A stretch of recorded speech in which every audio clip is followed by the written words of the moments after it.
¿Qué pasa, chavales? Bienvenidos de nuevo. Os traigo información importante para los usuarios de PS Vita y todo lo que estamos siguiendo el gran trabajo que está haciendo DeFlow junto a Rine Catamante y otros desarrolladores portando juegos hacia nuestra PS Vita, juegos que, bueno, la consola podría haber tenido de forma nativa o mediante algún desarrollador, pero esos juegos, pues por lo que sea, Sony decidió abandonarlo, todo eso ya lo sabemos.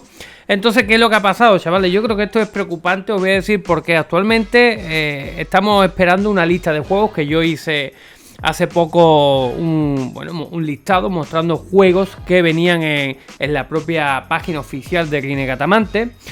Lo digo lo de oficial porque he oído mensajes de algunos por ahí que no tienen ni idea, iba a decir una palabrota, y van comentando por ahí que no, que esos juegos no, es imposible. Bueno, pues los juegos están en la lista, y si están en la lista es porque puede ser que gracias a su arquitectura pudieran funcionar si los portan a PS Vita. ¿Qué ha pasado? Que Rockstar, fijaros lo que ha pasado en la página oficial de Flow y Rine Catamante, pues fijaros lo que han puesto, lo pongo por aquí, ¿vale? Vamos a traducir la pantallita. Dice que el repositorio no está disponible debido a la eliminación de DMSA. Este repositorio está actualmente inhabilitado debido a un aviso de eliminación de DMSA.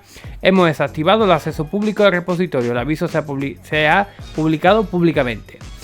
Si usted es propietario, bla bla bla. ¿Qué es esto, chavales? Bueno, pues el DMSA, muchos sabrán lo que es el DMSA. Os lo leo por aquí, simplemente, pues una página que he visto. Dice que infracción de derechos, dice que la ley sobre derecho de autor del milenio digital DMSA es una ley de derecho de autor de Estados Unidos, por lo cual los proveedores de servicios en línea que poseen contenido en su sitio quedan exentos de responsabilidad por infracción de derecho de autor si eliminan con celeridad el contenido infractor tras ser notificados de una presunta infracción por parte del propietario. ¿Qué ha pasado aquí? Pues Resident Evil 3, el GTA 3, iba a decir Resident Evil 3 porque lo tienen nombrado como RE3. El GTA 3, que hicimos vídeo y yo tengo un tutorial, pues ese juego se ha quitado de la página oficial de DeFlow, pues por esto mismo, porque ha recibido un aviso de derecho de autor, o más que nada como una infracción. ¿Qué ha pasado? Que hace 3 días exactamente, se había filtrado el código fuente de uno de los juegos de Rockstar. Creo que en concreto fue GTA 3, y si fue otro, bueno, aquí lo que importa es el contexto de la noticia, que es que se filtró código oficial de Rockstar, independientemente del juego que fuera en concreto.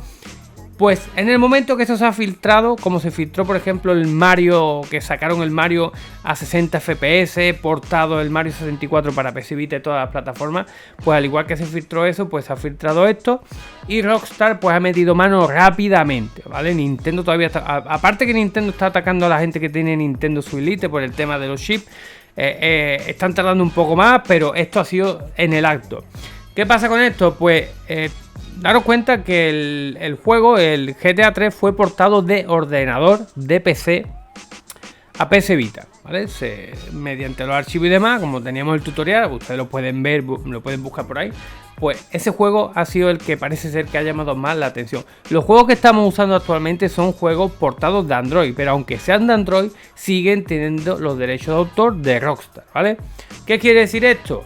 Que nos pueden quitar los juegos donde estén subidos. Lógicamente, si nosotros lo tenemos subido, por ejemplo, en mi caso a Mega, también a Telegram, no va a pasar nada porque el juego está ahí, a no ser que a nosotros pues nos llegue algún tipo de correo y nos diga, oye, mira, esto lo tienes que quitar, o directamente lo eliminen de la base de datos.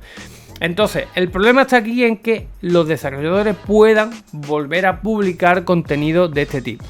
Juegos, por ejemplo, como el Bully, ¿vale? Puede ser que no salga a la luz, no lo sé. Simplemente digo puedo, como digo que mañana a lo mejor llueve, no lo sé, ¿vale? Yo digo por decir, no digo en ningún momento que esto vaya a pasar. Pero bueno, si a lo mejor han recibido una infracción y ya dice, cuidado, que no vaya a ser que nos metamos en un problema.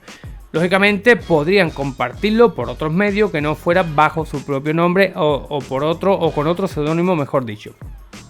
Podrían hacerlo, lógicamente, pero sabemos que ellos que trabajan en esto, pues les gusta tener su propio reconocimiento, ¿vale? De su trabajo. No sé cómo lo harán, yo simplemente os aviso que si vemos que ese listado deja de salir, pues es gracias a esto. Entonces, yo me andaría con un poquito de cuidado porque puede ser que tuvieran algún problema. Yo lo tengo claro, a mí me dicen, oye, Nano, este vídeo tiene que estar fuera. El vídeo está fuera rápidamente, ¿vale? Porque si no hacemos uno, hacemos otro, y si no hacemos un vídeo haciendo una tortilla de patata, me da absolutamente igual, ¿vale? Así que nada, noticias, chavales. Cualquier novedad, ya saben, la estaré trayendo al canal. Y nada, pues como siempre, pedirle que se suscriban, que le den un like, que activen la campanita. Que nos vemos en el siguiente vídeo como siempre y adiós.